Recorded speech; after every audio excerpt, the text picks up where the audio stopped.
départ d'abord, avec un excellent départ d'Esteban Masson. Et tout de suite, Maceo Capieto s'est positionné comme étant le rival le plus direct avec Hugh Barter. Hugh Barter qui a réussi à se glisser à la deuxième position. Derrière, tout le monde passe sans encombre. Un petit freinage appuyé là d'Esteban Masson. Une attaque du numéro 17 et c'est passé pour Noah Handy. Des voitures qui sortent un petit peu large et les explications qui vont expédier le numéro 57 hors de cette route de course à Edenit, le jeune, le pauvre, qui a subi cette attaque un petit peu hardie. Et derrière, vous voyez que ça tricote pas mal. On est en train d'essayer de trouver des solutions. Ça tient pour Cabanellas au freinage. Noah Handy qui attaque et c'est là qu'il a dû tordre sa moustache, je pense. On n'a pas vu vraiment l'opération, mais il y a eu une petite touchette entre eux, la 68 avec cette belle position de Hugh Barter. Hugh Barter qui va être dépassé ici par Maceo Capieto. Et là, j'ai envie de dire, c'est un petit peu le tournant du match, hein, parce que même si à ce moment Capieto est en deuxième position, puisque Stéphane Masson semblait alors complètement imbattable, et derrière ça chauffe et l'abandon de Owen Tangablou. On voit qu'il va virer très large, abandon également de Nitz qui malheureusement ne verra pas non plus le drapeau à damier. Une attaque de Cabanellas sur Justy. Voilà une belle bataille entre ces deux pilotes là, la relance parfaite et puis là voilà ce fameux moment où Esteban Masson a un problème, c'est clair.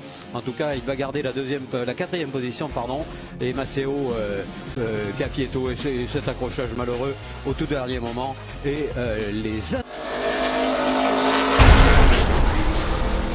Dans quelques instants, nous allons avoir le plaisir des highlights. Le départ parfait de Noah Handy qui s'est lancé depuis la pole position, terminé en 10e ce matin. Derrière, tout le monde passe sans encombre. On voit déjà l'ambition d'Esteban Masson qui, dès les premiers virages, a tout de suite glissé sa voiture au bon endroit. Clairement, là, deux voitures avalées uniquement sur le premier passage à Estoril.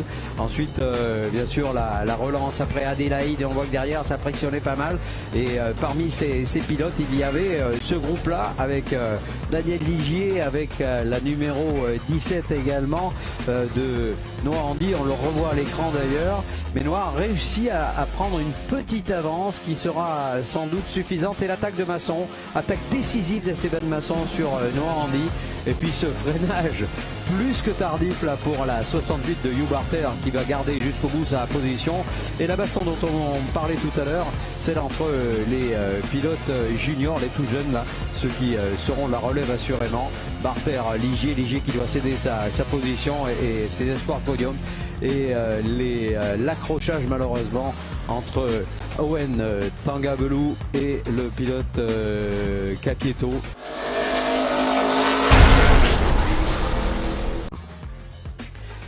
Alors attention, le voilà ce départ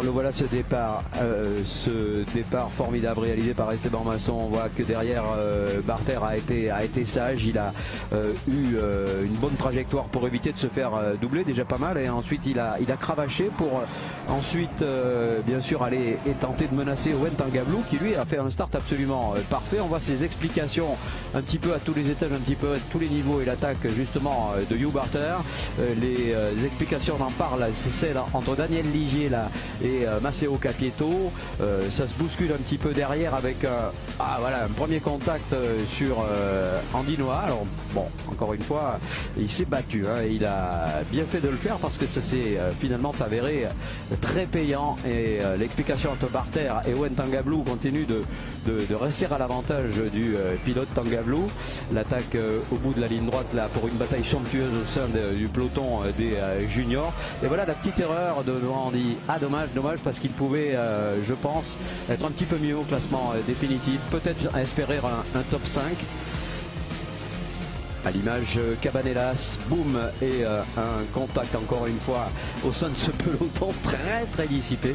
Et en même temps magnifique, Cabanellas qui amène le groupe. Et on voit Noah Handy qui est en train de s'ouvrir. Et voilà l'arrivée qui va conclure cette course magnifique.